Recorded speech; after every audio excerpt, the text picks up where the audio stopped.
When I was diagnosed with Hashimoto's, I went into a very deep research spiral trying to find anything and everything that could help me heal my symptoms. Now that I have healed my symptoms and I'm completely Hashimoto's free, I wanted to make a video for anyone that might be in that same position and trying to figure out where to start.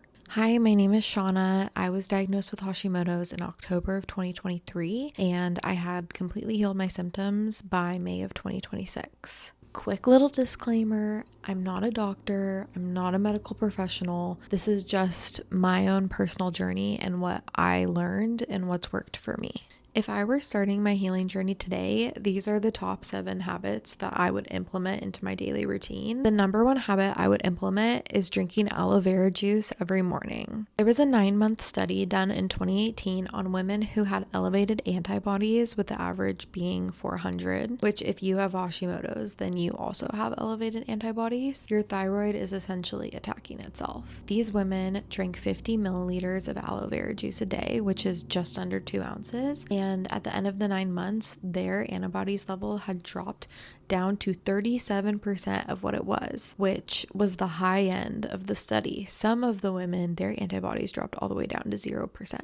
So I really do think that this is the habit that got me to the finish line of being completely healed. Habit number 2 is changing your workout routine. At the time that my symptoms were the worst, I was experiencing a lot of inflammation, which I thought was weight gain. It's a little frustrating. With women, rapid weight gain is usually a sign that something is wrong, and it's often treated like a lack of discipline. And so I was training really hard and eating less because that's what you're told to do if you have weight gain. This was actually really exacerbating my symptoms because with Hashimoto's, your body's under a lot of stress. By working out really hard, you're actually adding to the stress. I noticed my fatigue and my energy levels were so much better when I switched to low impact workouts like yoga and Pilates. Habit number 3 is spending 5 minutes on my nervous system every day. A through line that I've noticed with the women in my life who have autoimmune disorders is we've all experienced trauma. And sometimes when you experience trauma, your nervous system gets stuck in an activated state. For 5 minutes every day, I would do something called box breathing, which is inhaling for 4, holding for 4, and then exhaling for 4. This type of breathing alerts to your body that you're safe. On top of doing the box breathing, sometimes I would also say affirmations like, I'm safe, it's okay.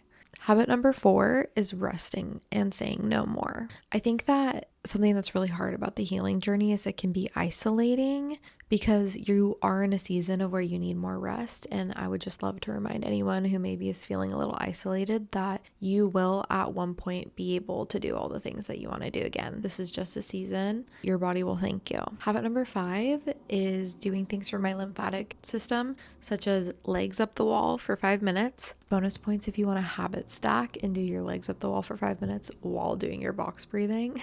And then a lymphatic drainage massage before bed, which I will link the lymphatic drainage massage I do every night. It only takes about 4 minutes. Both of these things help your lymphatic system, and with Hashimoto's, you're experiencing inflammation, your body is retaining a lot of fluid because it thinks you're not safe. It's holding on to everything.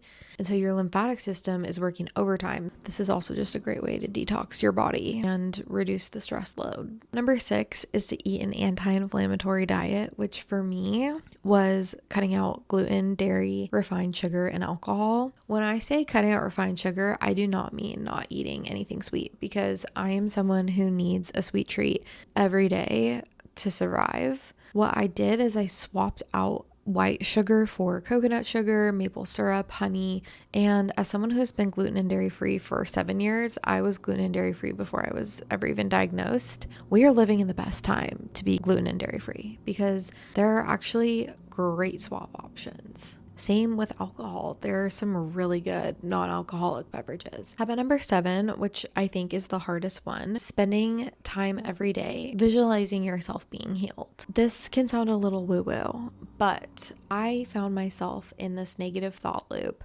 of I'm always going to feel this way. I'm never going to sleep again. This is just my new reality. I was spiraling about it to my friend Shelby, and she bought me the book, How to Break the Habit of Being Yourself by Joe Dispenza. And that book changed my life because it brings up the concept that humans, for some reason we believe that everything is predetermined and that certain things are just our fate.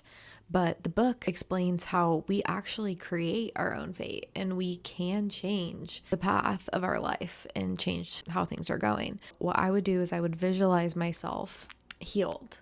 I actually would visualize myself making these videos because when I was diagnosed, I was looking for any content or anyone that had gone through this journey and I couldn't find anything. And so I had the thought of, I'm going to be making videos for people that might be in my position. Yeah, I think I was just kind of looking for community in a way too. So I am going to be making a more in-depth video about my entire Hashimoto story, starting with my symptoms, getting diagnosed, and then every single thing I did to be healed. So if you are interested in that, please subscribe and stick around, and thank you so much for watching.